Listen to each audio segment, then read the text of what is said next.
अभी इन दिनों बहुत सारे लोगों के खाते से कुछ पार्टिकुलर अमाउंट होल्ड हो जा रहा है। पैसा तो अकाउंट में दिख रहा है लेकिन वो उसका ट्रांजैक्शन कहीं नहीं कर पा रहा है। ऐसा ही एक वाकया मेरे एक कलीग है उनके साथ हुआ, तो मैं इसके लिए बैंक गया हुआ था पता करने के ऐसा क्यों हुआ। तो जब हमने इस बारे में पता किया तो मैनेजर ने ट्रांजैक्शन को देखा और उन्होंने ये बताया कि इस ट्रांजैक्शन पे एक यूपीआई कंप्लेंट किया गया है। तो हमने पूछा कि ये कंप्लेंट मतलब क्या किया गया है, किस तरह का कंप्लेंट है, क्या इस कंप्लेंट के आधार पे मेरे अमाउंट को होल्ड किया जा सकता है। तो उनका कहना है कि जिसने कंप्लेंट किया तो बैंक को सिर्फ ये लगा, ये जो ट्रांजैक्शन है इस ट्रांजैक्शन पे कुछ संदेह लगा। बात को समझिएगा, उनका कहना है कि सिर्फ उस ट्रांजैक्शन पे संदेह लगा, उस संदेह के आधार पे उन्होंने इस ट्रांजैक्शन को होल्ड मतलब इस ट्रांजैक्शन को बैन कर दिया और इस पैसे को लेन देन से रोक दिया गया है।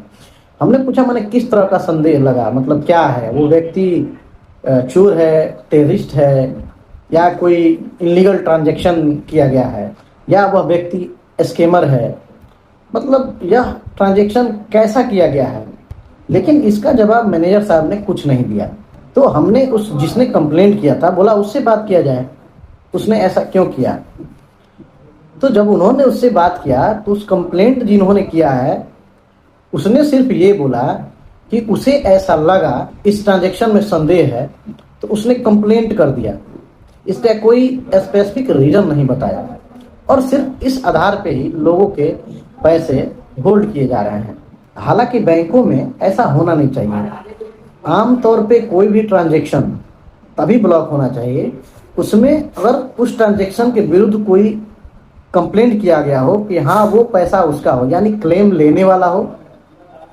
अब उस पैसे का कोई क्लेम लेने वाला ही नहीं है, सिर्फ संदेह के आधार पे उसके अमाउंट को ब्लॉक कर दिया गया है। ये कहाँ तक सही है। मतलब कहना यह है कि लोगों का पैसा सिर्फ संदेह के आधार पे अकाउंट या करेंट अकाउंट या इस तरह के अकाउंट्स में लोगों का पैसा सिर्फ संदेह के आधार पे फ्रीज किया जा रहा है। ऐसा मेरे कई साथी हैं जिनके साथ ऐसा हुआ है। किसी अमाउंट पे कोई एक पर्सन ने उस अमाउंट को फ्रीज करवाया तो उस पे फ्रीज लग गया।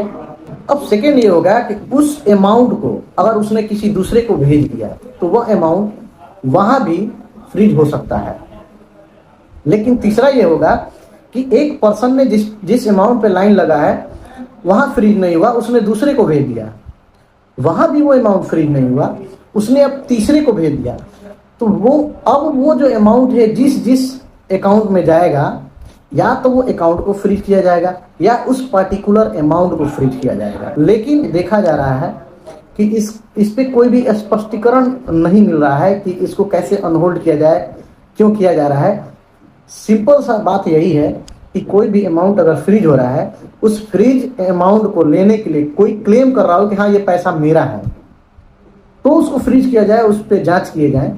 लेकिन सिर्फ किसी ने उसके लिए यह एक केस कर दिया या फिर कंप्लेंट कर दिया कि अमाउंट संदेह में है, उसके लिए उस अमाउंट को फ्रीज कर दिया जा रहा है। फाइनल निष्कर्ष यही निकला कि मैनेजर का कहना है कि ये जो अमाउंट फ्रीज हुआ है इसके बारे में हमने ऊपर बात किया, यानी अपने सीनियर से बात किया, तो उन सीनियर का कोई स्पष्ट जवाब नहीं आया, उन्होंने इस पर कुछ नहीं बोला।